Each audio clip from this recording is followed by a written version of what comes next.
નમસ્કાર, આપ જોઈ રહ્યા છો નિર્ભય ન્યૂઝ અને હું છું આપની સાથે રિધિ. મારી સાથે અત્યારે રાધિકાબેન રાઠવા જોડાયેલા છે, તેમની સાથે વાતચીત કરવી છે. રાધિકાબેન, નિર્ભય ન્યૂઝમાં આપનું સ્વાગત છે. નમસ્કાર. બેન, ચૈતર વસાવા અત્યારે જેલમાં છે, એમના ધર્મપત્ની જેલમાં છે, બીજા પણ ઘણા બધા લોકો જેલમાં બંધ છે. આમ આદમી પાર્ટીના નેતાઓ લડે છે, એટલે ક્યાંક તમને એવું લાગે છે કે ભાજપને નડતા હોય એટલા માટે આ બધું કરવામાં આવતું હોય? આ સ્વાભાવિક જ છે. કેમ ચેતરભાઈ વસાવા, કેમ એમને દર વખતે જેલમાં નાખવામાં આવે છે? અમે તો આ સુધી જોયું ને કે કોઈ ભાજપનો ક્રિમિનલ, સૌથી જે મોટા ક્રાઇમવાળા માણસો, ધારાસભ્યો છે, એ હમણાં સુધી જેલથી બહાર છે. એ લોકો કેમ જેલમાં ગયા નથી? અને ચેતરભાઈ આદિવાસી છે એટલે એમને વધારે ટાર્ગેટ કરો છો. તો હું આ જે પણ આ નિર્ણય 7 વર્ષનું ચેતરભાઈ વિરુદ્ધ જે આ સરકારે અપાયું છે એ તદ્દન ખોટું છે અને અમે એમને બહુ માન્ય રાખતા નથી. અમે હાઈકોર્ટ અને સુપ્રીમ કોર્ટ સુધી લડવા તૈયાર છે. અને ચેતરભાઈને જેવી રીતે આ ભાજપના જેટલા પણ નેતા છે મળીને દબાવવા માંગે છે, હેરાન કરે છે, એમના વાઈફને પણ હેરાન કરે છે અને ખોટી રીતે એ સજાપાત્ર છે જ નહીં. તો પણ અને બાળકી છે, એનું શું ગુનો?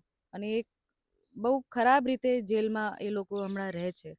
તો એ અમારા સમાજને ગમતું નથી, એટલે અમે ચેતરભાઈના સમર્થનમાં આજે ડેડાપાડા આવ્યા છે. આદિવાસી છે એટલે નથી ગમતા કે આમ આદમી પાર્ટીમાં છે એટલે નથી ગમતા? હવે એ સરકારનો પ્રશ્ન છે. ચેતરભાઈ બધા માટે લડત આપે છે, એક મક્કમ લીડર છે અને જેટલા પણ પ્રશ્નો છે, અમારા જંગલ જમીનના પ્રશ્નો છે, એ ઉઠાવે છે. તો એટલે ચેતરભાઈને અંગત રીતે કેવી રીતે હેરાન કરો, કેવી રીતે ખોટા કેસીસમાં એમને ફસાવો અને એમને દબાવો અને એમનું મનોબળ તોડો, આ ભાજપ આ જ પ્રયત્ન કરે છે અને રોજે આ જ વિચારે છે કે કેવી રીતે ચેતરભાઈને આપણે હટાઈએ. એવું કરવું. 1 મહિનાથી નાનું બાળક છે, પણ એમની સાથે એના જે મમ્મી છે એમની સાથે જેલમાં બંધ છે. આ માટે આમ આદમી પાર્ટી શું કરે છે એમના માતા પિતાને બહાર લઈ આવવા માટે?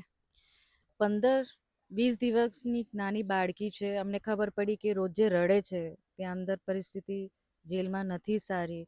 તો કંઈ પણ એ બાળકીને થઈ ગયું, આટલા નાના બાળકને, તો કોણ જવાબદાર છે? તો ન્યાયતંત્રને થોડું જોવાની જરૂરત છે. અને આમ આદમી પાર્ટી લીગલ હેલ્પ પણ એમને પહોંચાડી છે અને આગળ જે પ્રોસેસ છે હાઈકોર્ટમાં, અમે એ પ્રોસેસમાં લાગી ગયા છે. ધારાસભ્ય ચૈતર વસાવાને આ પહેલી વાર નથી, અનેક રીતે તોડવાનો પ્રયત્ન થયો. હમણાં 8-9 મહિના પહેલા પણ તેઓ જેલમાં હતા. સંજય વસાવાને કાચનો ગ્લાસ મારવાની બાબતે એમાં પણ જેલવાસ ભોગવીને આવ્યા. ફરીવાર આ જેલવાસ ભોગવવાનો વારો આવ્યો. જો આ જ રીતે લડત ચાલુ રહે, આ જ રીતે જેલમાં જવાનું આવે, તો ક્યાંક આમ આદમી પાર્ટીએ જે વર્ચસ્વ બનાવ્યું છે તૂટી નહીં જાય? જે કાચનો ગ્લાસનો કેસ છે એ પણ સતત એ ખોટું જ છે અને એનું કંઈ પ્રૂફ હમણાં સુધી મળ્યું નથી.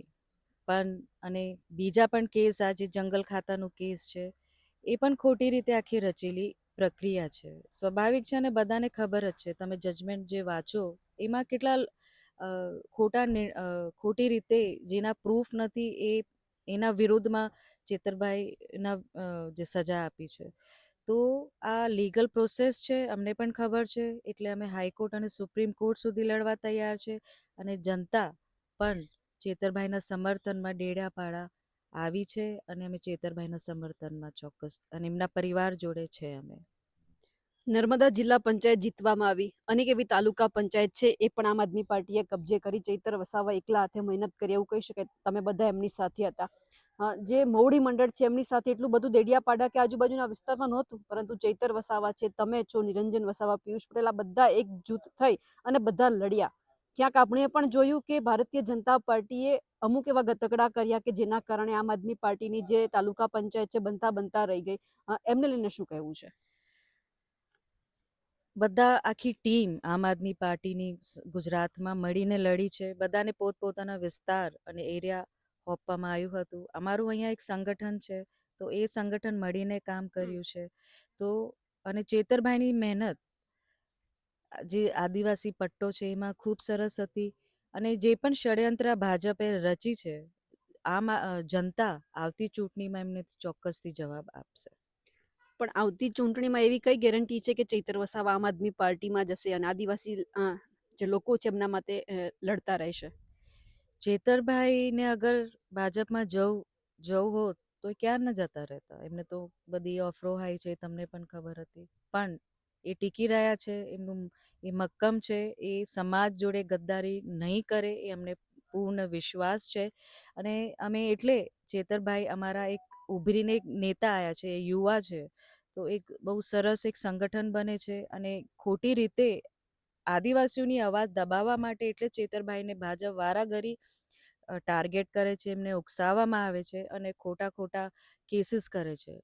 એટલે એના વિરુદ્ધમાં, ભાજપના વિરુદ્ધમાં અમે ચોક્કસથી લડત આપીશું અને અમે ચેતરભાઈના સમર્થનમાં આજે ડેડિયાપાડા આવ્યા છે.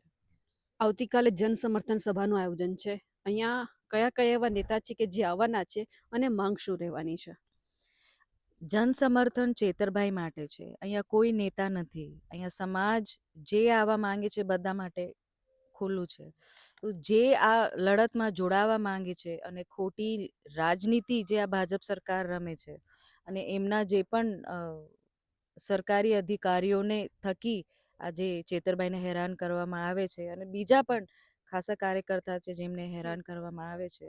તો આ કોઈ પોલિટિકલ નથી, આ નોન પોલિટિકલ પ્રોગ્રામ છે. અને આખું સમાજ જે પણ ચેતરભાઈના સમર્થનમાં આવવા માંગે છે કાલે અમે ભેગા થઈશું. બિલકુલ રાધિકાબેન, આપ અમારી સાથે જોડાયા, આપનો ખૂબ ખૂબ આભાર. બરાબર છે. તો રાધિકાબેને જે વાત કરી તેમને લઈ આપ શું માનો છો? કમેન્ટ કરીને ચોક્કસથી જણાવજો. સાથે જ અમારી નિર્ભય ન્યૂઝ ચેનલને લાઇક, શેર અને સબસ્ક્રાઇબ કરવાનું ભૂલશો નહીં. નમસ્કાર.